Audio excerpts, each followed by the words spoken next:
Good afternoon. I have taped a message to the people in the defense establishment across the world, which I understand is going to be available shortly. I'm en route over to another meeting in the White House in the next few minutes, so I thought I'd just stop down and make 2 or 3 points. First, we currently believe and are certainly hopeful that the number of casualties being reported in the press is high. As you know from your own observation out there, the work is still going forward, and we won't know for some time precise numbers, but from everything that we currently know, the estimate that's been widely reported is considerably high, and we certainly pray that that's the case. Second, I do want to again express our sympathy to the families and friends and colleagues of all those who have been harmed by this attack on our country. Also, we're, needless to say, deeply grateful to the many units from all over this area that are out there and have been out there for more than 24 hours. Firemen, ambulances, and different teams and squads of individuals who are doing a very professional job for our country.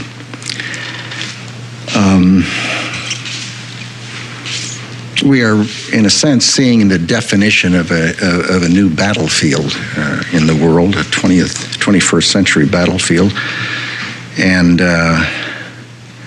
it is a different kind of conflict.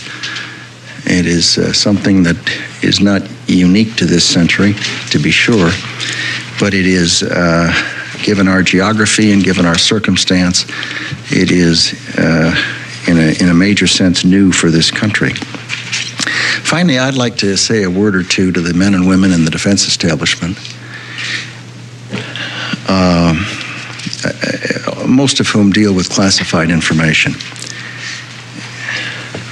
Since the end of the Cold War, there's been a relaxation of tension, and it's had a lot of effects. It's led to proliferation. It's led to the movement towards asymmetrical threats as opposed to more conventional threats. One of the other effects has been it has had an effect on how people handle classified information, and it seems to me that it's important to underline that when people deal with intelligence information and make it available to people who are not cleared for that classified information, the effect is to reduce the chances that the United States government has to track down and deal with the people who have perpetrated the attacks on the United States and killed so many Americans. Second, when classified information dealing with operations is provided to people who are not cleared for that classified information, the inevitable effect is that the lives of men and women in uniform are put at risk, because they are the ones who will be carrying out those prospective operations. And this is a message really for all the men and women in the United States government who have access to classified information.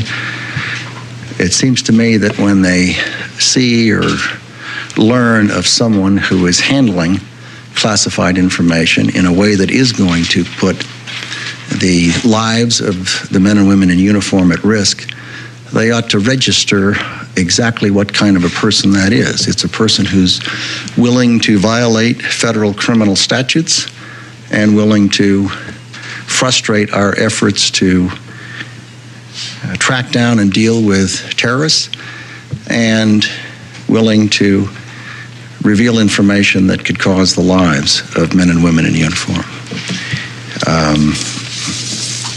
I think it's time for all who deal with that information to treat it with the care and respect that it merits. I'd be happy to respond to a few questions. Mr. Secretary? Yes, Tom. The casualty figure you referred to, I assume, is the 800 number that was provided by the Arlington County Fire Department. It is. And you say it's considerably high. We've heard from the military service. I hope and pray that it is. The military services, information from the military services indicates that it may be more in the neighborhood of 100 to 150. Is that closer to reality, or can you give some better guidance? We just won't know until we finish the work. The problem with trying to do roster checks with units, it may not include people that were connected with the heliport. It may not include people, contractor people. It may not include watchmen. It may not include work people who were working in the area. So it is folly to try to pretend that there's a number before there's a number. There is not a number, nor have we pinned down precisely how many people were in the aircraft who would also be in that.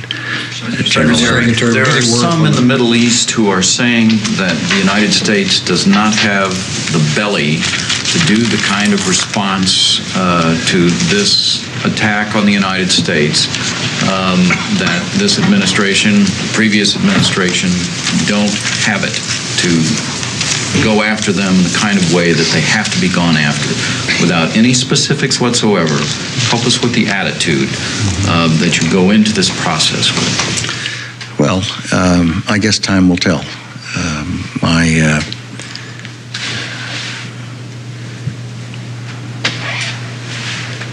I guess I'm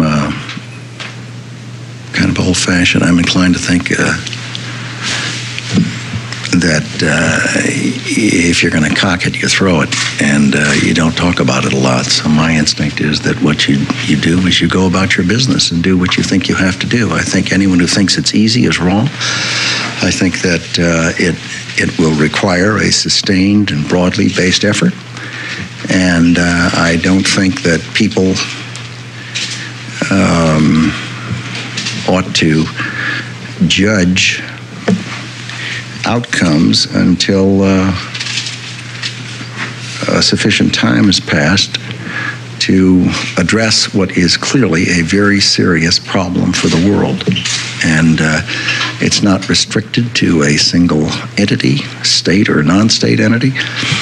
It is an attack on a way of life. The purpose of terrorism is to terrorize. It is to alter behavior. It is to force people who believe in freedom to be less free by altering their behavior and redressing a balance between freedom and security.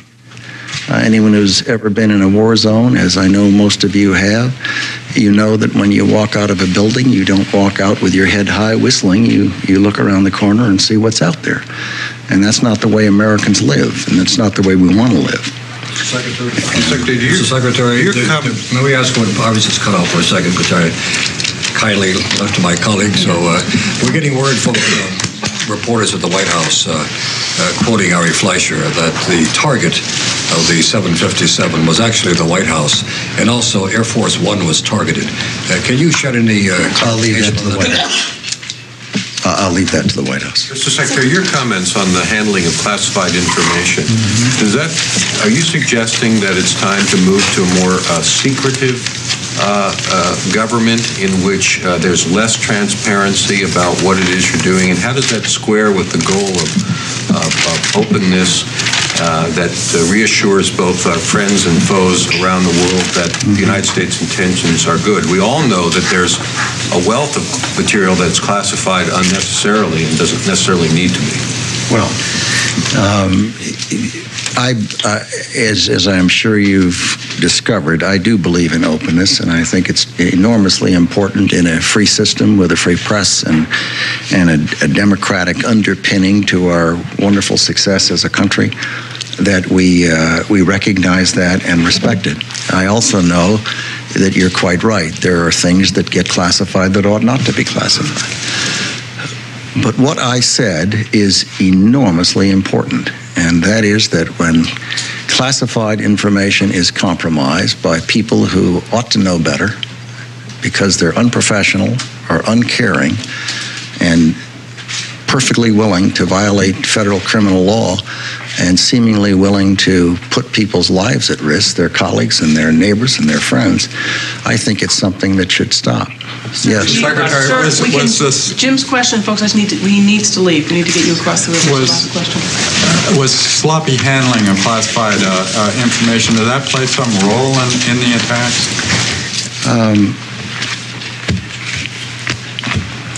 Not to my knowledge. Okay, sir. It is an issue that I think, however, needs to be elevated and looked at, and that people in all aspects of government. What's the catalyst? Why are you raising that today? Yeah, has it happened in the aftermath? It has been happening daily. Sir. Thank you, sir. Thank you.